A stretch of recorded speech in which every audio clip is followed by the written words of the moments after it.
let's go. Yes, Cruz. Okay, what is going down in Chinatown?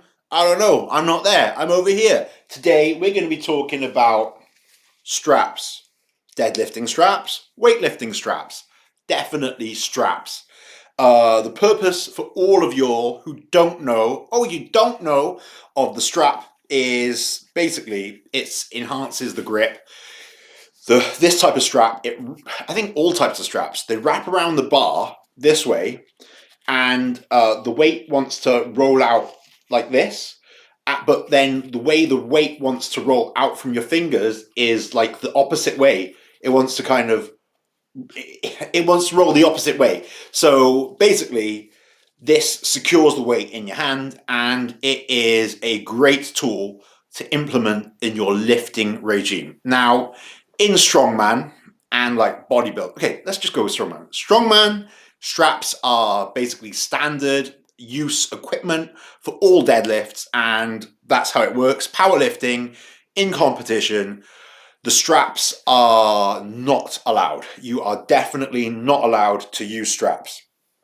So, I use them in my training. And let's talk about where I implement them in my training program.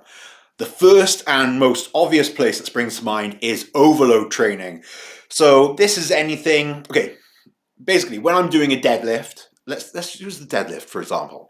When I'm doing a deadlift, often my grip is the limiting factor. So my hands let go of the bar before like other muscles stop being able to contract. So like you take the grip out of the equation somewhat by using the strap, and that enables you to kind of lift heavier weights and train the other muscles in your body harder than your forearm muscles or all of your gripping muscles. I don't know how far up your arm the gripping muscles go, but let's just say the forearm is, a lot of them are there.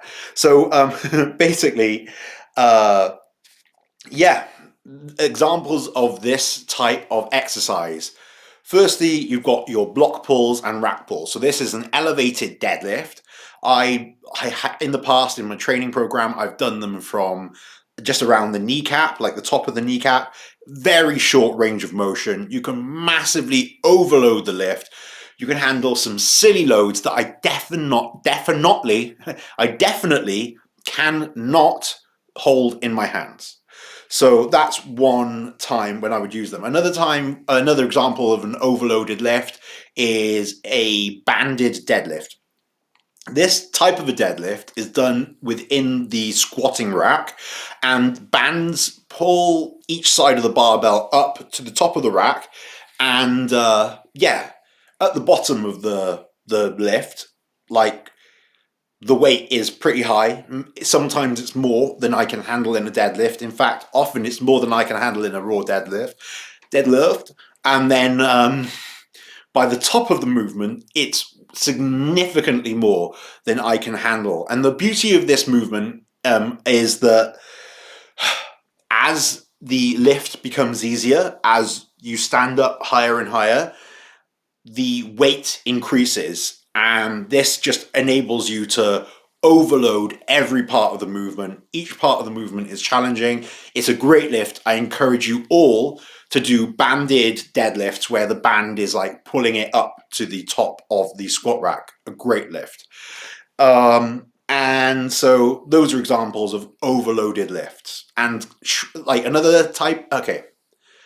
Other times when I use the straps is doing shrugs. So I shrug like similar weight to what I deadlift. Again, a very short range of motion. And I can't do loads of reps with that type of weight sloshing about in my hands. It's just going to damage my hands. It's going to mess them up. So I use straps for that type of heavy rep work. Another type when I'm doing really heavy reps is like rows, doing like a whole bunch of sets of like pretty heavy rows. Again, getting closer to what I can deadlift. And handling these types of weights without using the straps. Firstly, the grip can't handle the weight. Secondly, it damages your hands. It tears them up.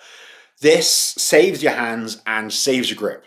So while we're on the topic of saving the grip, another example, okay, another time when I would implement these straps is if I was going for a deadlift PR. And basically, I knew that my grip was an issue for that final 1 rep max lift. And on the previous set or two, I sometimes put the straps on to save my grip for that final set. And yeah, I've seen Dr. Deadlift do this. I've seen other people do it. It's a great way of keeping your gripping muscles fresh for that final lift when they're really, really needed. And you can test out your true strapless 1 rep max. So those are some times when I use straps. Use what is it? What are we talking about? Straps, yeah. There was some times when I use straps for overloaded lifts, going heavier than I can deadlift, heavier than my grip can sustain. For heavy rep work, that's preventing injury and the grip from giving away. And also to save my grip preventatively before I do a really heavy lift. These are a great tool to use, and I don't use them all of the time. I do like to train without straps as much as possible and work my gripping muscles. So I do that the majority of the time. And when I'm going really heavy, I use these. And also, some of the time, I use fat grips. We'll talk about this in another video in this equipment playlist. Basically, fat grips are awesome. They make the bar significantly wider, harder to grip, work your gripping muscles using far lighter loads. In this case, you're really targeting the muscles that are responsible for the grip, and you're not fatiguing the other muscles. And then using the straps, you're really not focusing on the grip as much and maximally fatiguing the other muscles. So play it both ways, people. Get some meaty forearms. That helps develop some meaty biceps. And yeah, let's do this. Let's lift hard, lift heavy. Get your strap on, and let's smash it. Come on, people. Peace.